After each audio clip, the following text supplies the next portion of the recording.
Welcome to Life Planning 101, brought to you by Kennedy Financial Services of Eastland. Tune in every Monday morning at 8:30 on KATX and KWBY, and again on Saturday morning at 9 on KATX and KWBY as Angela Robinson joins Terry Slavens to share important financial information to help you live life on purpose. Insurance, investments, estate and tax planning, and much more. All covered now on Life Planning 101. And a very pleasant Tuesday morning, everyone, for a Tuesday edition of Life Planning 101. Angela Robinson in here with us this morning to talk. Well, I don't know what we're going to talk about today, but I'm sure it's going to be good. It's always something to do with life planning, right? Yeah, something good for our lives. Yes, something good for our lives. And speaking of which, before I get into today's show, I want to make sure everybody, I'm going to announce this a couple times today. Next week, we've got a very, very special show put together. We're going to be talking, obviously, we got Super Tuesday coming up, and we're going to be talking about the presidential candidates from the Democratic side, the tax proposals, and really what's up in the Senate, what's up in the House, if things swing one way or the other, and what you need to be doing as an investor and a taxpayer in relation to all this. So it's going to be an awesome show.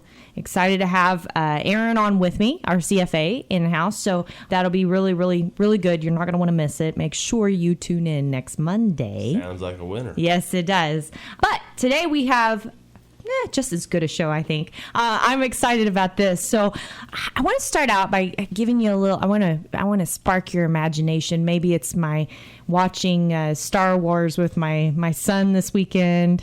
Let's suppose that you have always dreamed of climbing Mount Everest. For some people, that's a real dream, yes. Right? And let's suppose that you come across an advertisement that says Summit Everest guaranteed. You'd be excited. Absolutely. Elated, right? But as you scroll down the page, you also see an advertisement that reads, return alive, guaranteed. So the question is, which guarantee do you want? I'll go with the live one. Alive guaranteed. I guess it depends on the dream, right? Yeah. But I question this because recently I learned a little fact about climbing Mount Everest that I never knew. And I bet you didn't either. Did you know that 80% of the deaths that occur on Mount Everest actually occur on the descent? On the way back down? Yes. Really? Yes. See, that was my response when I read that for the first time. I was like, wow, that is something else. So, of course, you know me, I went to immediately kind of doing some little research on that. And obviously, there's two basic ways to die on Mount Everest. It's, a catastrophic event, like a traumatic event, avalanches maybe, Fall. or extreme weather, or, those types of things, right? So that is one. But that is not the primary reason why people die on Mount Everest. The primary reason that people die on Mount Everest are non-traumatic causes. Exhaustion. Try that one. Fatigue can lead to all kinds of things, from altitude illness, to obviously small injuries, to, so on and so forth. So here we are. We always are looking out for these big events, right? And what do we need to be focused on? Making sure we don't get too tired. Right. So, and that it got me thinking as I was reading about that most people do the same thing when it comes to their retirement planning. They do all the retirement planning with Summit Everest guaranteed in mind. They want to hit that pinnacle, right? They work all these years, put back all this money, focus, so I can retire. And I've got that date in mind, and I know what that date is going to be. And then they retire, and then what? They don't have anything to live for anymore. They don't have it to live for, and then they've got the descent ahead of them. Right. And what people fail to realize is they've been so focused on the summit that the descent is where 80% of the deaths are going to occur. Wow. Yeah, that's powerful. That is powerful, and it's true. And people always think, okay, well, I've got that covered. I have my long-term care insurance, right? I'm going to be fine. Well, yeah, that's the traumatic. That's the avalanche events. But what about the things that you don't know that you don't know? The small things like the exhaustion that might occur down the way that causes these itty bitty things that just seem to domino effect. Depression is a big thing with retirees sometimes. Yes, exactly. So there's so many things that, get extremely hard to look at in retirement. So that is exactly what we're going to talk about on the show today is which guarantee do you want? Mount Everest, the summit, or do you want return to the base, guaranteed, return alive, guaranteed, right? Absolutely. Right here on Life Planning 101. You're not going to want to miss it. Life Planning 101 continues on this Tuesday morning. Angela has some good stuff for us. Yes. Which guarantee do you want? Yeah, which guarantee do you want? Mount Everest or Return alive, right? And it brought me back as I was doing this. Do you remember that commercial? No, I had to like look up the timeline. Okay, and this totally just made me feel a little bit. Oh, that was a while back, but didn't feel like that. It was back in 2008. Okay, so this was 12 years ago. But do you remember that commercial ING? Which, by the way, ING doesn't even exist anymore. Right. It sold, right? So that should have been a clue. All right, but ING had that. What's your number? Right. And people would walk around with the big orange numbers on their head, Yes. And the little green arrow that would fall. Okay, so having enough money to retire. That's what it's always been about, right? That's the advertisement. Right. That's the pinnacle. That's reaching Mount Everest. What's your number? Isn't that what everybody wants to know? Absolutely. Absolutely. In fact, I'd say 90% of the time, if people are coming to us for retirement planning, that's what they're coming to us for, is they're taking their life savings and saying, is it enough? Do I have enough? They want to know that question. We always talk about the fact that it's not the answer that may be incorrect. It may be the wrong question that you're asking, right? So in this case, that number may allow you to retire successfully, but it may not allow you to stay retired successfully. That's a big difference. Yes. That's a very big difference. So staying retired successfully means, being able to ask those right questions. And that's a little bit different for everyone, and you brought up a very good point in the last segment. So my designation, I've got it's called a certified retirement counselor. Well, a big part of that designation is going through the psychology of retirement. And you said it, depression, can enter retirement, can seep in without you even knowing that it's hit you because you've had this purpose your whole life. And all of a sudden that purpose is fulfilled. And then, boom, now what?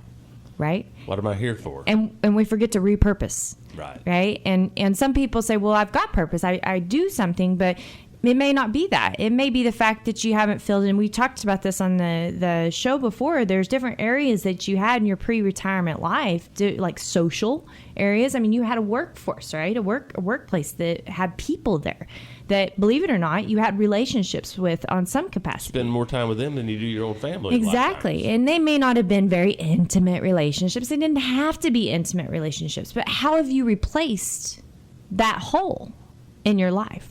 What about learning? This is a big one. And I take it back to my grandmother, and I'll never forget a few years before she got aphasia, which, obviously is a brain disorder.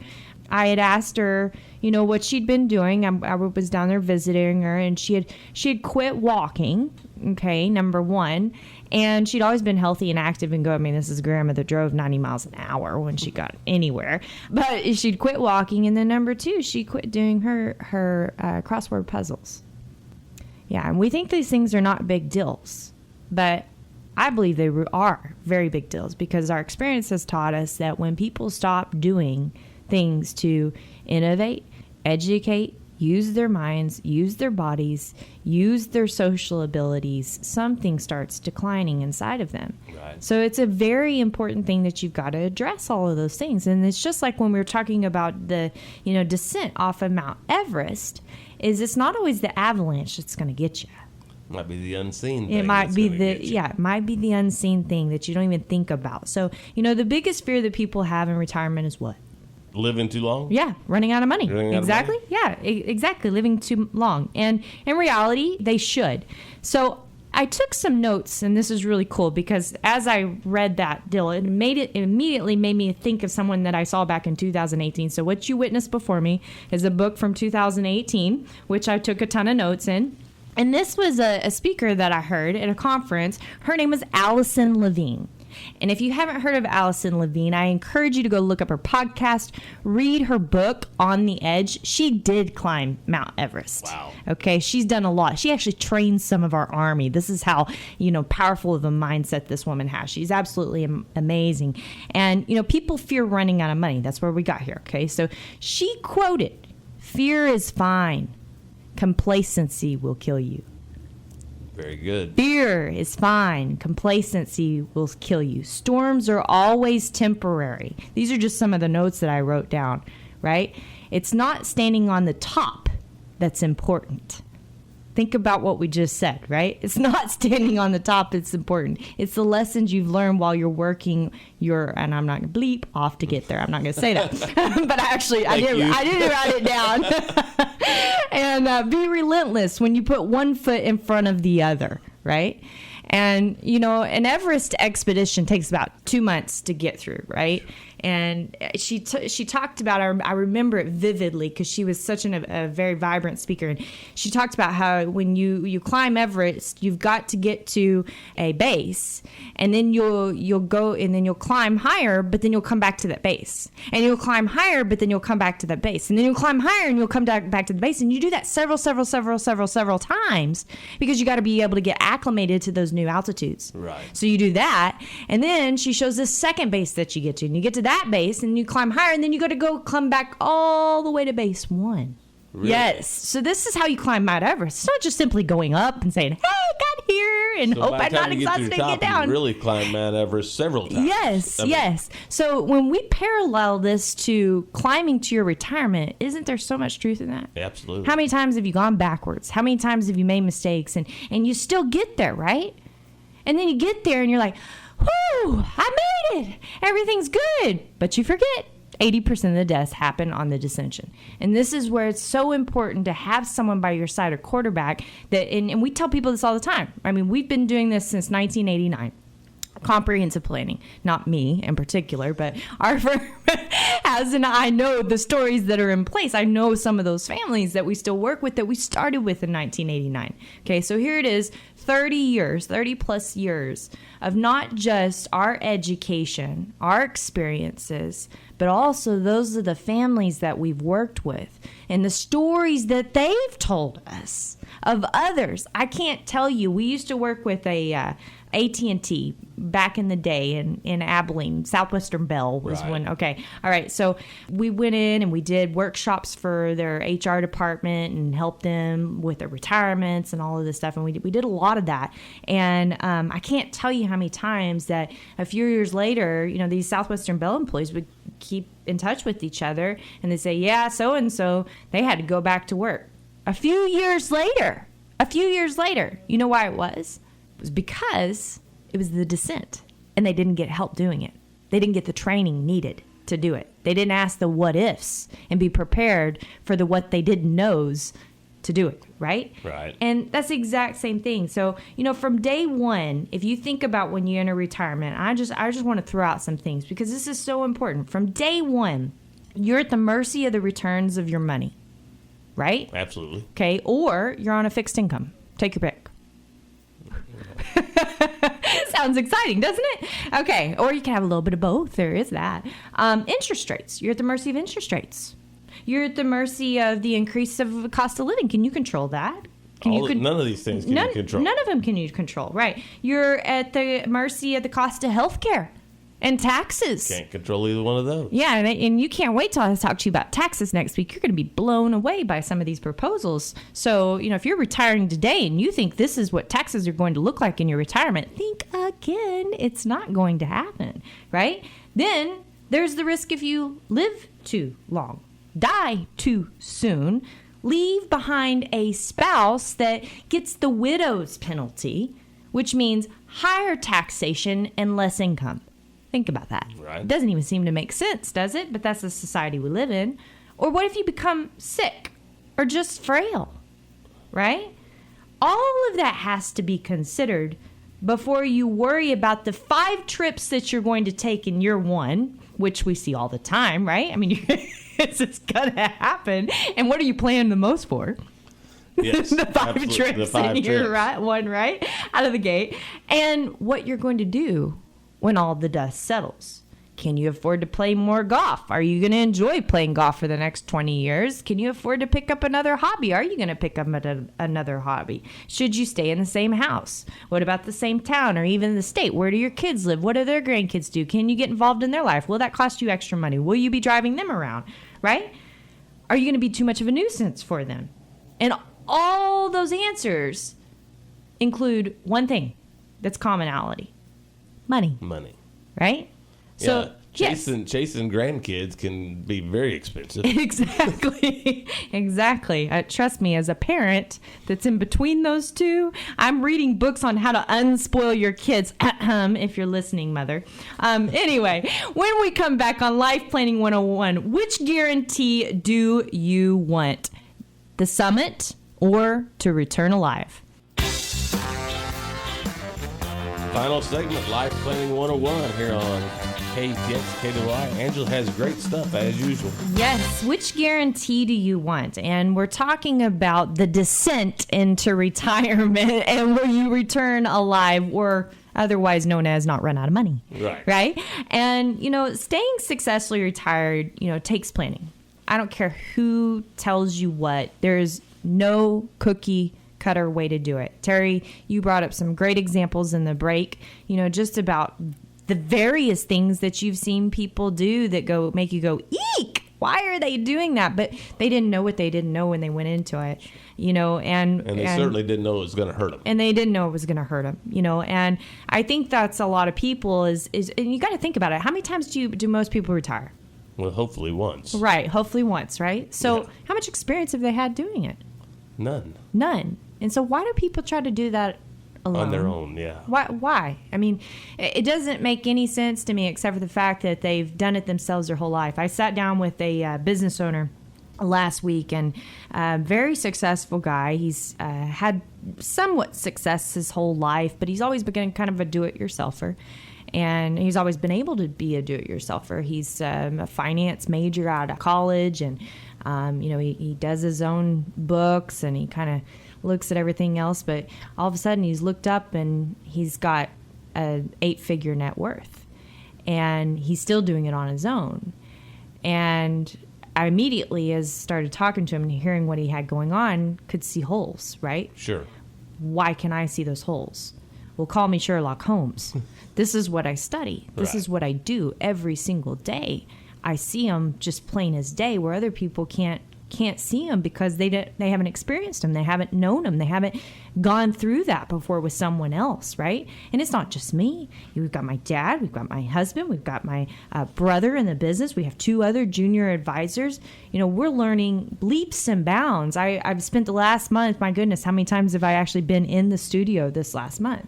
I've been spending last month educating myself on how to get better, going and finding out other experiences from other people, other attorneys, other CPAs, other business owners, what's going on out there in the industry, and what are the stories and what's being told, so that we can help do even a better job than what we're doing right now. And, I think this is so important for people to realize that, there's a point that you outgrow your success. Think about that. You outgrow your success. Yes. Right. You're street smart. Yeah. You got there. Absolutely. Congratulations. You hit the summit. Yes. Right? You hit it. And it took a lot of ups and downs and bangs and bruises and broken legs and arms and everything else. And maybe you even avoided a few avalanches on the way, but you did it. And that is not a small feat whatsoever. And you need to recognize that. But you also need to recognize that your success has created complexity. And for you to think that you can go through the next leg of life without any experience, much less the 10,000 hours to mastery behind you, and not hit a blip on the radar, you're crazy. Right. You're crazy. I'm sorry. I got nothing else to tell you, but you're crazy. And I think the reason that you do it is because you've always been able to do it, right? Right. You've been able to do it yourself and had no problem doing it. But this time, you don't get a second, a third, a fourth chance. How many times do you get to go back down that mountain? One time. One time. You mess up, that's it, right? We need some sound effects on the show. But yes, so, guaranteed income. People talk about this all the time. It means growing broke safely because you simply have less purchasing power every year. Right. What are you going to put back on the shelf? Nothing. Nothing. You going to shop less at Walmart or spend less on Amazon? Not if your wife has anything to do with it. I'm going to tell you, it's not going to happen. And you won't be able to afford it. So people say, well, I've got everything set up guaranteed. There is no such thing in retirement. Right. There is no such thing. Now, is there a plan that is able to address all the what ifs? Absolutely. There's a plan. But it's not met with a product. It's met with a plan. And there's plenty of those what ifs. And the scariest is doing it by yourself. That's the scariest. So if I can't get one thing across to retirees today, don't do the job alone. We remember the poem we've read in here 1,000 times about the bricklayer that tries to do the job alone and he ends up crushed by his bricks, right? So it just can't happen. And so, we've been teaching that since 1989. That's how long we've been teaching that. So our goal with our clients is we know that retirement is about returning alive guaranteed. And we want them to be able to live life on purpose and be able to get there. That's our goal. Absolutely. So, with that being said, do not miss our show next week when we're going to be talking about the Democratic nominees and the effects on your taxes and your retirement with our CFA, Aaron Kennedy. And make sure you join our newsletter at kennedy-financial.com where you can find all kinds of resources, over a decade of resources in there in our library. So, my name is Angela Robinson. I hope everyone has a wonderful and blessed week, and make sure that you pick the right guarantee for retirement. Thank you for joining us for Life Planning 101, brought to you by Kennedy Financial Services of Eastland. Tune in every Monday morning at 8:30 on KATX and KWBY, and again on Saturday morning at 9 o'clock on KATX and KWBY for more Life Planning 101. Advisory services offered through Smart Money Group, LLC, a registered investment advisor. Securities offered through Calton & Associates Incorporated, member FINRA SIPC. Kennedy Financial Services Incorporated is an independent of Calton & Associates Incorporated and Smart Money Group, LLC.